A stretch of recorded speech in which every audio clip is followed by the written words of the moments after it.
Bismillahirrahmanirrahim. Assalamualaikum warahmatullahi wabarakatuh. Alhamdulillah. Wassalatu wassalamu ala rasulillah wa ala alihi wa ashabihi wa mawala mabad. Al-ikhwah rahimakumullah, kita sampai di pembahasan keempat, yaitu tentang doa. Ya, diharapkan dengan kita mempelajari tema ini, kita bisa menghubungkan antara doa isti'adzah dan istighatsah dengan tauhid. Kemudian bisa membedakan antara yang dibolehkan, yang dilarang dalam doa isti'adzah dan istighatsah. Kemudian kalian juga bisa membedakan antara isti'adzah dengan istighatsah. Bisa merasakan lezatnya kembali dan berlindung kepada Allah Tabaraka wa Ta'ala. Nah, kita masuk di pelajaran ke-10 ya, karena di tema 4 ini ada dua, ada doa, kemudian ada isti'adzah dan istighatsah. Kita masuk dulu yang doa. Ya. Doa itu apa? Karena kita sering kan berdoa, kita melihat juga orang yang berdoa gitu kan. Nah, sekarang doa itu apa maknanya? Ya, doa itu adalah permintaan hamba kepada Allah tentang kebutuhan dunia dan akhirat. Jadi ketika seseorang meminta kepada Allah untuk kebutuhan dunia ataupun kebutuhan di akhiratnya nanti, itu disebut dengan doa. Nah, dan ini suatu hal yang sangat tinggi nilainya, kedudukan doa itu. Sampai Rasul katakan ad-du'a wal ibadah. Doa adalah ibadah. Artinya doa itu merupakan puncak dari peribadatan seorang hamba kepada Allah Tabaraka wa Ta'ala. Maka seseorang hendaknya senantiasa berdoa kepada Allah, karena bentuk apa? Puncak peribadatan kepada Allah Ta'ala. Nah, kenapa doa memiliki kedudukan yang sangat tinggi? Terus apa hubungannya dengan tauhid? Ya.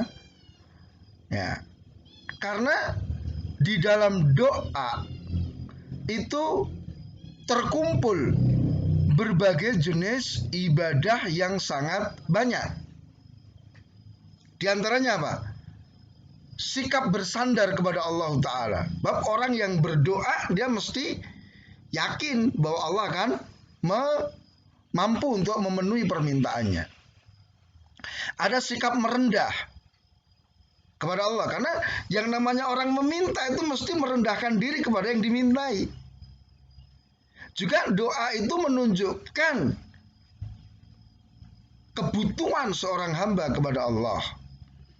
Ada di situ permintaan, ada di situ harapan kepada Allah Ta'ala. Doa ini juga menunjukkan kekayaan Allah yang luar biasa. Dengan doa, seorang hamba bisa merasakan rububiyah dan uluhiyah Allah Tabaraka wa Ta'ala. Sehingga ini kedudukan yang sangat luar biasa. Maka Allah Ta'ala mengancam barang siapa yang tidak berdoa meminta kepadaku, aku murka kepadanya. Malam yas'alillah yaghdab alaih. Barang siapa yang tidak berdoa meminta kepadaku, aku marah kepadanya. Karena dia menganggap dirinya tidak butuh kepada Allah Ta'ala. Nah, kemudian karena doa itu ibadah, maka tidak boleh kita berdoa kepada selain Allah. Nah, orang yang berdoa kepada selain Allah berarti dia telah melakukan syirik besar yang menghilangkan tauhidnya. Ya, jadi nggak boleh orang itu berdoa kepada Allah juga berdoa kepada selain Allah. Itu kategori syirik besar dan itulah bentuk kesyirikan yang dilakukan oleh orang-orang kafir pada zaman Nabi Shallallahu Alaihi Wasallam. Maka hati-hati. Ya, silakan berdoa kepada Allah. Ud'uni astajib lakum. Itu apa namanya? Jaminan dari Allah. Berdoalah kepada aku akan jawab untuk kalian.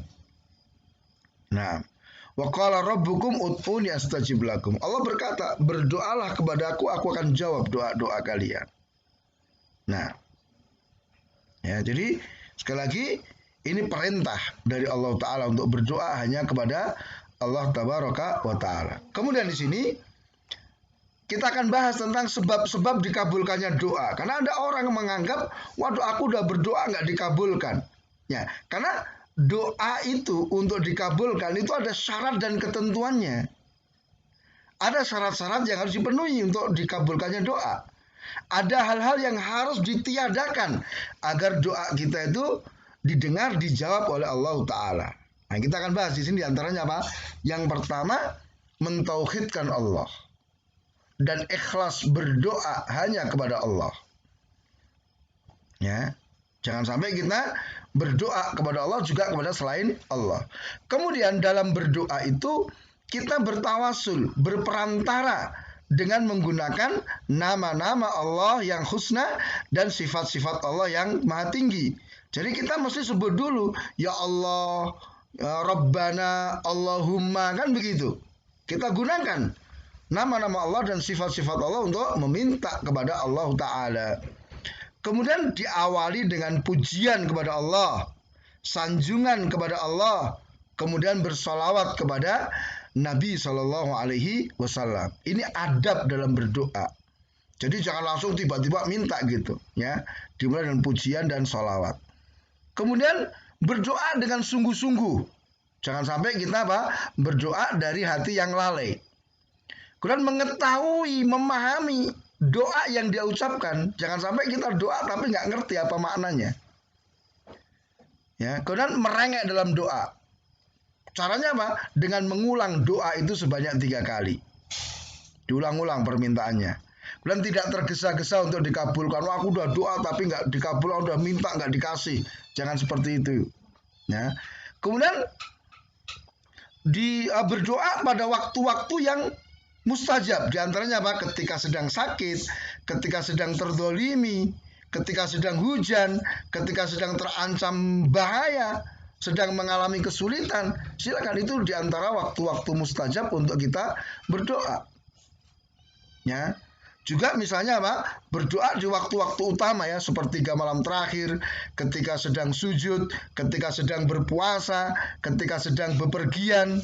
Nah, gunakan ya waktu-waktu dan kondisi-kondisi yang mustajab untuk berdoa. Dan adab yang apa? Mengangkat kedua tangan ketika berdoa. Ya. Kemudian membaguskan makanan, minuman dan pakaian. Jangan sekali-kali makan, minum, berpakaian dengan yang haram. Karena itu termasuk hal yang menghalangi terkabulnya doa. Kemudian tidak berdoa untuk perbuatan dosa. Ya Allah, lancarkanlah pencurian yang saya lakukan.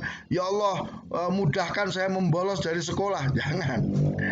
Ya, juga tidak boleh doa yang isinya memutuskan hubungan. Tidak boleh. Ya, nah, ini diantara adab dalam berdoa. Ya, maka mudah-mudahan Allah Ta'ala senantiasa menjawab, mengabulkan doa-doa kita. Tentunya kita penuhi persyaratan yang sudah kita pelajari ini. Ya, demikian. Subhanakallahumma bihamdika. Asyhadu an la ilaha illa anta astaghfiruka wa atubu ilaik. Wassalamualaikum warahmatullahi wabarakatuh.